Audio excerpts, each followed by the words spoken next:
All right, welcome back to the pitch. My name is Eric Webenon with the Baseball Blue Book, and we are really excited to have both Chris Hayes and John Rosen from Six Tool with us today. As you know, the pitch really focuses on showcasing entrepreneurial spirit within the baseball community, and these guys obviously are right there in the midst of the baseball industry, bringing Six Tool.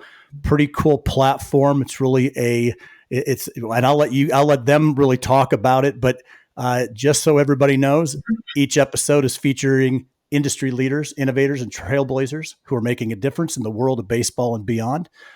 My mission is to highlight these innovative ideas, share the success stories, and explore challenges and opportunities facing entrepreneurs in the baseball industry. So instead of me doing it, this is your chance. The pitch is the opportunity for the guys to actually pitch their business, their services. And so I'm going to hand it over to you guys. Go ahead. Oh, well, Eric, thank you very much. Really appreciate that. No one has ever accused us of being trailblazers, so I really want to thank you for that. Um, but I think, and Chris and I are co-founders. We've been at this for quite some time. And I think I should just go back to the beginning a little bit, and then we can move forward. I'm not going to wear anybody out with a long-winded history that we were established in 1776 and all that other stuff. But so basically, I've got two boys who played baseball in college. One is still playing; he's a senior at a D3 school in Virginia, and I have my older boy graduated, but he played D1 at Richmond, and so we're a baseball crazy family. When they got to college, I was excited to see a lot of really good baseball. And what I ended up seeing after probably about a month, I figured out that these kids are really playing the same, they're making the same mistakes in college that they were making in high school. And it was sort of perplexing. But then when you think about, you sort of unravel that and you understand why, because they've never been more athletically gifted. I mean, everybody, if you see video for 1970s game versus game now, every kid on that field looks like Bo Jackson. But every kid or every person on the field in the 1970s looks like just a guy walking down the street. So athletically, they have every imaginable gift, but they just didn't understand the game. And so Chris and I have been friends for a long time. He's sort of a unicorn. He played in the minor leagues for like 10 years and also taught himself how to code while in the minor leagues. So I mean, he's kind of he's just a weirdo when it comes to that stuff. But regardless of which, we were chatting about different things, and what I really want to do, and with his help, we kind of created this is create a platform by which you can quiz your kids and put them in different situations on the field, whether it's through just a regular multiple choice question or a true and false question, or a question that has a video that you can stop it and then ask a question about what should you be thinking about in this situation, and at least allow the coaches to understand what the kids don't know. And that, I think, makes all the difference in the world, because I would say there's a very, we're trying to figure this out right now statistically, but, I would say most games that are decided by 2 runs or less usually hinge on one play. And that play could be a great memory or it could be a bad memory. And that's what we're trying to at least address and help coaches, not have as much gray hair as they may currently have. Yeah, so what we've developed is essentially a baseball IQ app. So it allows coaches to send quizzes out to their players. And really kind of the idea behind it is there's so much, in the last, I finished playing in around, 2012-ish. Since then, there's so much in terms of just metrics of what's your spin rate, what's your exit velo, what's your, pull downs, whatever it may be. And, there's sort of a saying, like, if you can measure it, you can manage it. Right. And so there's all these things now that you can measure for the physical, skill set that these players do have.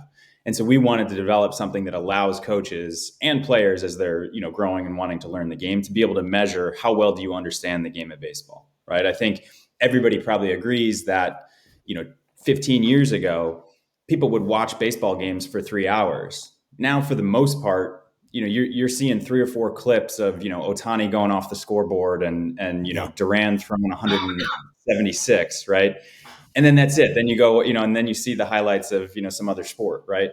So that sort of like acclimation to the game of just like seeing, what does it mean to get a guy over from second? What does it mean to, look to elevate something with a runner on third in less than two?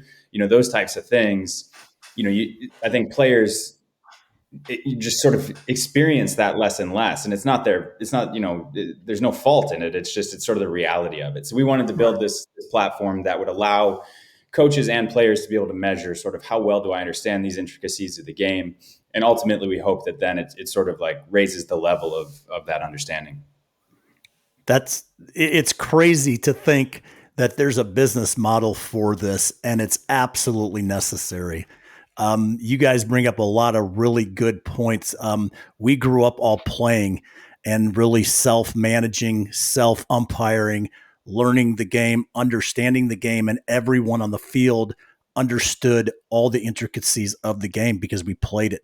Today, as I think, John, you said, people are bigger, faster, stronger than they've ever been. And what we hear all the time, at least from me doing the podcast with coaches, is baseball IQ is very, very low, right? It's the understanding the game, and that's really what you guys are bringing. You know what, Chris, you said it really well. If you can measure it, you can manage it. And how are we measuring the actual IQ of the players today? And it's a perfect business model. So let's get into the actual business of Six Tool. We understand kind of where it came from. John, I love your idea. Hey, I'm here to watch some really good ball, and within a month, you're like, wait a minute, these guys are still making the same mistake. Well, and a lot of it stems from the whole showcase atmosphere, and kids are really willing to show off their arms and their legs, and there are times when you don't need to throw the ball from the outfield fence to home plate. You need to throw that ball to second to keep the guy who just hit that ball from going to second, and that's the tying run. And you just let the tying run get to second, which is not exactly an ideal situation. But a lot of these kids just don't know that because they got to school because they've got a rocket arm and they can throw the ball on one hop from the warning track, and that's what they're being graded on for the most part. I mean, we could talk about this all day. It's kind of like being able to throw 102 miles per hour. Does it always make sense to throw 102 miles per hour? I mean, I love Greg Maddux is one of my favorite interviews to listen to him. He goes, I could throw the ball 100 miles per hour. Why would I do that? I understand the situation and I pitch to what the situation is. And I think that's really key. So let's just start with the business. You guys kind of came together, Chris, and people that may not know the technology side or the coding side, he is absolutely a unicorn. Anybody that can code and can play baseball is a diamond in the rough. So kudos to grabbing him, John. I'm a little jealous, but let's start on the tech. Let's not ever use the term diamond in the rough as it pertains to Chris, because I just don't want him to get a bigger hat for his head. Well, let's start with that, because you know what? Business today is a lot of technology. You guys there's not a brick and mortar. You're not selling a product. It's IP, right? It's intellectual property that you guys are developing. Chris, talk about the business side from that perspective. What are some of the challenges that you have in building a platform like this? The kind of the milestones that you guys are reaching, and really ultimately how you're bringing it all together from a technology perspective. Yeah, I think one of the things that's, to a certain extent been an advantage of ours is, with my background having played and John's background with his sons and, other members of our team really knowing the space of baseball well, I think that's really helped us, because I think, there's so many things that sort of get developed for, sports or, even specifically in baseball, right? And, it was less so back when I was playing, but to a certain extent, you'd kind of get these products and you'd be like, it doesn't feel like this came from baseball guys, right? So one of the challenges that I think we've been sort of uniquely, just kind of dumb luck, I guess, I don't know, well prepared to handle is, understanding what is this going to look like for a travel ball team that wants to use it? What is it going to look like for a camp that, has 12 camps across the summer, and they're afraid that it's going to rain, and what the heck are we going to do with our kids if it rains? Oh, you guys have something that we can keep kids from hitting each other with bats and stuff for a couple hours. Like that can be helpful, right? So I mean, one of the challenges has been, there are a lot of different applications to this, right? I think the biggest thing that we've run into is kind of what you said at the start, Eric, is everyone we've talked to is like, this is great. Where's this been, our whole lives, right? And so we've had to be somewhat methodical about just trying to make sure that we have a reliable product and one that's ready to go for all these different verticals. But it's pretty frequent that we have somebody who calls us up and it's like, hey, can you do this for us? This would be great. And so, we're trying to make sure that we're doing it at the right pace. And, so that's been a big part of it. And then lastly, I'll say, the content side of it, so I really focus on the technology, building out the app, all that kind of stuff. But the content piece of it is we think really crucial, right? And one of the things we really struggle with is, if we want to have a series of questions on bunt plays, right? Okay, let's cover the wheel play. Well, every coach across the country isn't going to trigger the wheel play exactly the same way, right?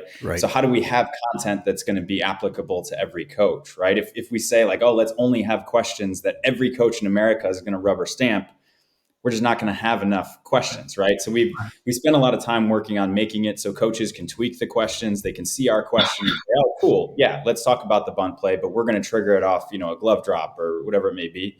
And so then, coaches can kind of customize it to what they want, right? But that content piece of it, I like to think that the technology side is important, but it's sort of like you pick up the app, does it work? Yes or no? And now you move on to, do they have good questions? Right. And so that part's been really a big challenge of ours. And we've been really lucky to have some, really experienced coaches and scouts in the professional college ranks to be able to help us with that content. And so that's been a big piece of it for us. Right. No, that's really great. Despite Chris's obvious intelligence, we weren't smart enough to realize that we built a learning management system, which is that's the tech version of what we did. In fact, it was funny because at ABCA in Nashville 2 years ago, where we went, it was really just our first run at this to see, it was like a soft launch of what we were doing. Somebody came up to us after the show, so we had a chance to talk because we were absolutely mobbed the whole time. But somebody said, I love that you built this learning management system. I'm like, what are you talking about? And so they understood it from a different topic that, we just happen to have a learning management system for baseball, but it could also be any coach can quiz their kids on, code of conduct. They could do anything they want with our system. We just happen to have a lot of content for baseball, and that's what we're doing. But you could do almost anything on our platform.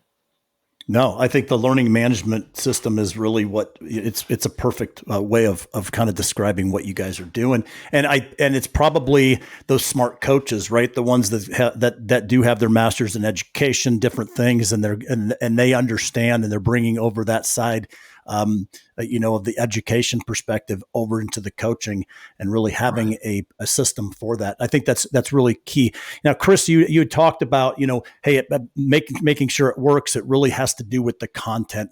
So John, take us down the path of this content creation, because not only a learning management system, but content is huge right now.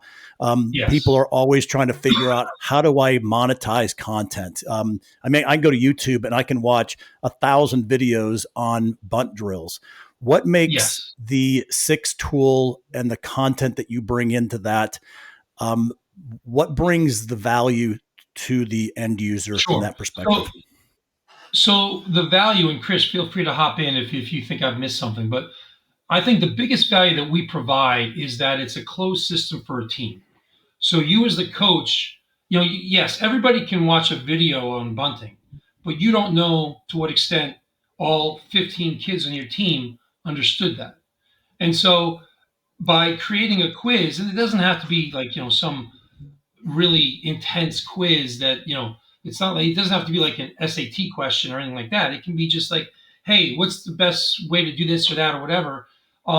After you've seen the video, at least now you understand what the kids absorbed, and now you can address that, because that is that is the biggest thing that we don't understand. We assume that kids, because they saw a video on how to put a bunt down the right way, that now they know that. Well, maybe they don't, and maybe half of the team knows it, and the other half doesn't. Well, now you understand pretty quickly, individually and collectively, how your team absorbed that information. So Yeah. that's really where I think that's where the benefit to what we do comes in, because it is a now you're actually kids are actually learning what they don't know, and coaches actually can teach what It's the kids don't know. interactive. Yeah, Right. it's an interactive tool. Yeah, go ahead, Chris. Yeah. And I think something that every coach has sort of experienced is, when you're scouting, when you're recruiting, whatever level that it is, for the most part, the things that jump off the page are the physical tools, right? Like what, even, what does this guy's swing look like, right? But, things that showcases like exit velo and all those types of things, right? And we all know that baseball is, there's 162 games for a reason in the big leagues, right? It's sort of like law of averages over time. The guys who, can locate and throw harder and hit, farther, they're going to be successful, right? But in high school, college, even in playoff situations, right? We see so many times that the best team doesn't always win, right? Like it's typically in short, important games, it's the teams that execute, right? Yeah. And so, what we want to do here is, I always like to think of it that, they have the saying, like the difference between hitting 300 and 250 in the big leagues is one bloop a week, right? You look at the college or high school level, it might be one or two bloops a season, right? Right. And so for a coach, do you want a kid who's going to hit 300 but run you out of 7 innings during the year and, miss a cutoff in the playoffs, right? Or do you want a kid who's going to get one less hit, right? And only hit 250, but he's going to make the right play most of the time, right? So getting that feedback from for coaches to, be able to develop that tool, I think is and obviously that's where the name Six Tool comes from. But I think that's just such a crucial part of specifically winning baseball, right? Because it's sort of a long haul game. It's a marathon game, but it your season comes down to short sprints, and so that's where we think it can be really helpful. That was really great. It's execution, right? And so that's a great segue into the business, right? A lot of people have good ideas. Like John said, there's a lot of videos. There's some ways that people can do this. How do you execute? Let's talk about the business, right? How do you take the market that you guys have kind of identified? You've got a product. Let's talk about the business.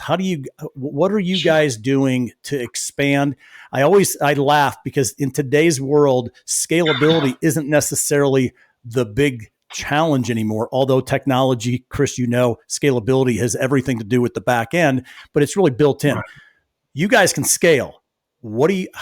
How do you go? What are you guys doing? What makes you guys unique? And talk about some of those opportunities and challenges that you're having, John. Sure. So, well, there's a variety of different ways we can, I guess, address this question. But I think, what we try to do is, one of the things, we have a couple of tenets within our organization. What we don't want to do is make this so expensive. Our goal is to really keep this on an annual basis under at least 30 minutes of a hitting lesson for a child, for a family. So we want it to be accessible to everybody. So we try to make it as frictionless as possible on the economic side, because we realize that if we are able to scale this the way we would like to scale it, that the business is going to handle itself, because there's more than enough people on the other end looking for our content and looking for our product and our app. So that piece of it, we really are trying to create a situation for the whole ecosystem that money is not going to be the issue. It literally maybe $10 to $20 a year per family is what it might cost the whole family. So you're talking about the cost of maybe 3 or 4 baseballs, and you can end up with probably one of the most important metrics in learning the game. So that's that's sort of the idea behind the pricing. What we've done with to date, and that's not to say that we're not going to be doing different things, but we're lucky enough to have an awful lot of very very influential people that are friends of ours within the industry. So guys like Walter Beatty, Jeff Schaefer, Matt Tyner, Rob Haney. There's a bunch of guys that we've worked with that are only too happy because they understand the altruistic side of they realize that we've lost a generation of kids that just don't understand the game, and they understand altruistically that this is for the betterment of the game and what we're doing. I don't think there's anybody that really has a problem with what we're doing. They all celebrate what we're trying to do. And I think over the course of the next couple of months, we launched in July, this past July. Um, and, we are really, what we're trying to do is really work within what we can do, because we can't, as Chris alluded to earlier, it's hard to be everything to everybody at this moment in time, because Right. there's travel organizations, there's high schools, there's colleges, there's camps, there's showcases. And so there's so many different swim lanes for us to be in. Um, and everybody is has been very willing to work with us to understand what we can do now versus what we might be able to do in 6 months. So we have an ambassadorship program that we work with a bunch of different people who introduce us to high schools or colleges or that type of thing. And then we're also our marketing piece is probably where, I mean, if I'm going to be honest, is probably where we lack the most, because we just haven't done a really good job of like social media and everything else. We just have not done that. There were only so many people. Yep. But that's really where I think we're, working with companies like Baseball Blue Book and some of that stuff. I think we're going to hopefully, nobody, like I said, nobody's offended by our idea. I mean, everybody's like, that's a tremendous idea. How can we help get this out to the community? You know what I mean? And that's really what it's been like. And it's been tremendous. Everybody in the baseball space has really opened up to us and has tried, hey, have you talked to this guy? I need to get you this guy. I mean, I have phone calls every week that are with people that, just introduced to me by other people I barely even know, but they know that if I can speak what we're talking about to that person, they're going to open up their Rolodex to, their network to us, and it just works from there. Yep. I think one thing I would add too is we, sort of big picture, kind of plans for down the road.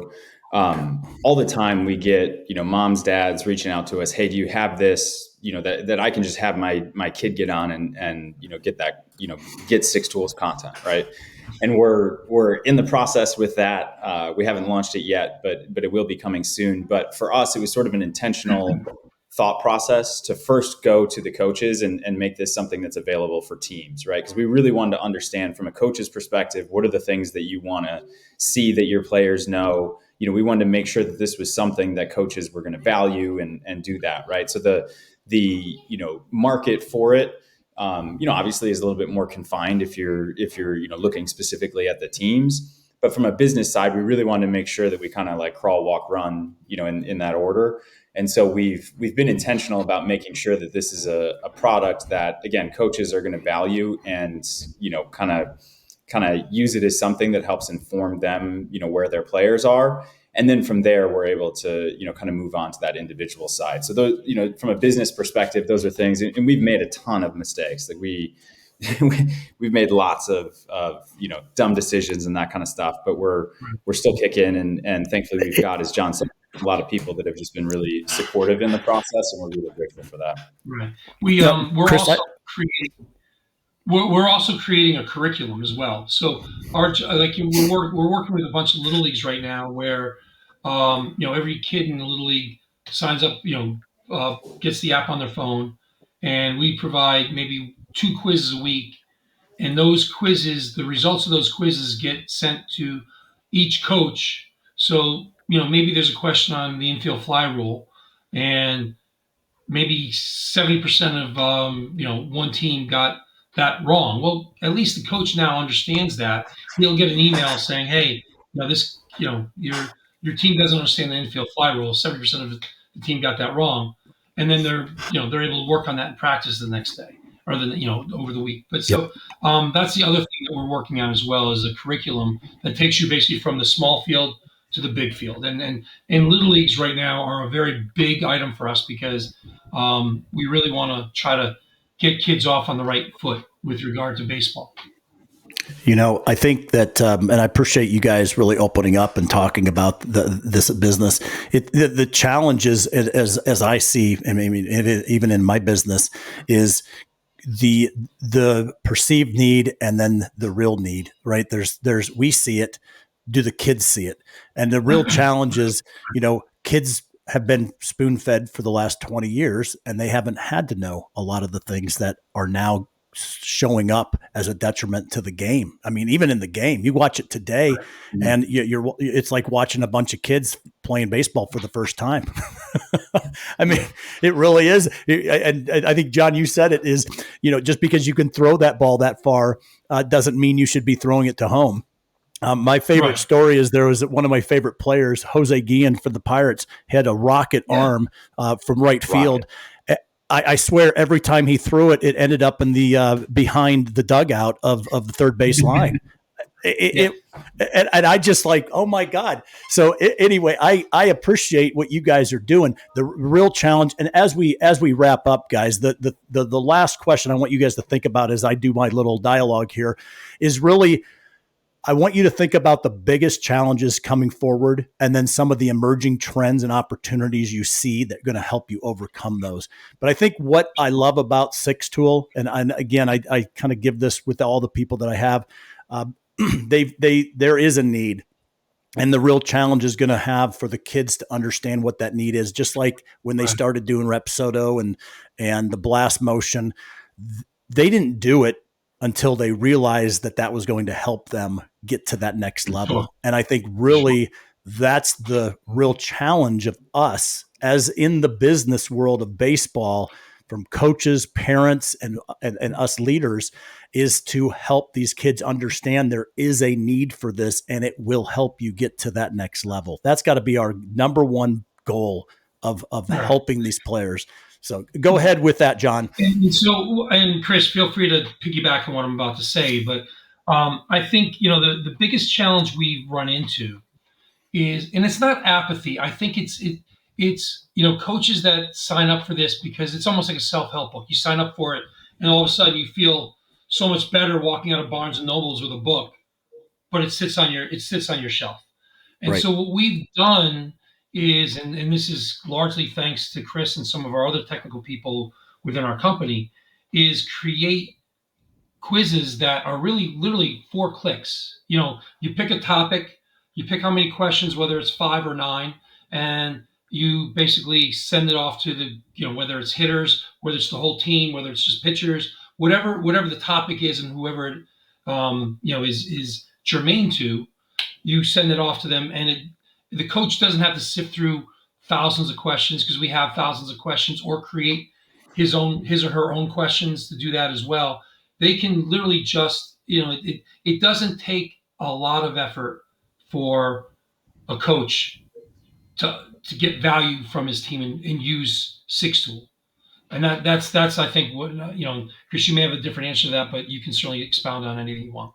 Yeah, no, I mean, I think that's right, John. And we spend a lot of time thinking about, as we do go to the individual side of things, right? We think that's really going to be a big frontier with us, just with, recruit, you even just think of college recruiting, right? If I'm a coach, I'm debating between two guys and I see that one of them's in the, 96th percentile of 2027 shortstops on Six Tool, and the other one's in the 30th percentile, that may help inform my decision, right?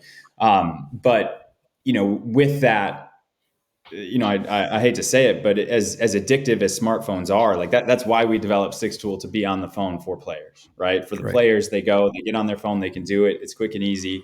But as soon as you pick up your smartphone, and I'm the same way, it's very easy to get sucked into a rabbit hole of, watching, highlights on Twitter, or, whatever it may be. Right. So we're really spending a lot of time to try to think of, like, how can we make this something that's engaging? And we really want to make it rewarding for the players, right? We don't want to develop something that a kid's going to be scared, like, oh, what if I don't do well on this? Right. We want to really make sure that we've, got curriculums and that kind of stuff, as John said, to build them up. So that way, by the time they get to college and by the time they're, scoring and that kind of stuff for recruiting purposes, that they're doing really well on this. So I think a challenge for us is genuinely just going to be, we've had so many kids who have said, I really want to get better. I can only be in the gym so many hours a day, or I can only take so many swings. When can I get my hands on this? Because this is something that you could spend as much time as you want.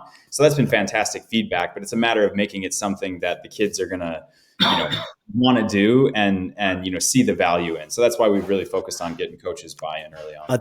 I think that's perfect. And as we wrap up, guys, I appreciate it. I guess, again, my 2 cents on this is, one of the things that, and I'm a little older than you guys, the gym and the weight room was not something that we did. And all of a sudden the emerging trend over the last 10 years is get stronger. And now it's cool to be in the gym. You couldn't have ever convinced me it was cool to be in the gym back in the 80s and 90s. Chris laughs because that's not what you did. And so an emerging trend and opportunity is it's cool to be smart and have a great baseball IQ, right? And so you guys are on that cusp. And like I said earlier, that's all of our responsibility. That's every influencer. That's the guys that are on social media. It's the big coaches. It's really our responsibility to continue to push that's the emerging trend, and then the opportunity to really help develop these kids so we can watch some good baseball. I watched. Did you guys watch the Clemson update or highlight the squeeze, the bunt squeeze? Yes, the double, yes. Great. That was baseball. But those are the things that kids like. I can remember when I was a kid, George Brett fielded a ground ball at third base with a guy on third base, and he faked the throw to first, and he dove back and tagged the guy out who was just sort of hanging off third base. Right. And my head burst into flames because I never thought that was even a possibility. But now, like you see that, now you all of a sudden you go, that's tremendous. And if the kids are exposed to that stuff, that's really what moves the needle with these kids. Now they understand, they get immersed in the game, and they're not just playing it. They're now students of the game, and that's what we need. It's so true. You know what? When we were younger, we made games out of skills, right? The skills, the base running drills, right? The pickle games. I mean, those were IQ games that we loved. That's not what people like anymore. So anyway, I'm going to take some of the burden with you guys. I'm going to encourage people that are listening. We all need to have that, as it's our responsibility as leaders in this community to continue to push that is a trend, and the opportunity is going to be huge. Guys, both Chris and John, it's been a pleasure having you guys on the Pitch podcast. You guys can find all the information on Six Tool in the Baseball Blue Book app under the vendor section. Both John and Chris have profiles. You guys can contact them there. Social media links, everything. But guys, I appreciate it. Thank you very much. And you guys have a great day. Thanks, Eric. Thank you for everything. You guys have been fantastic. Yeah, thanks for having us. Thank you. Don't go anywhere. All right. Great job, guys.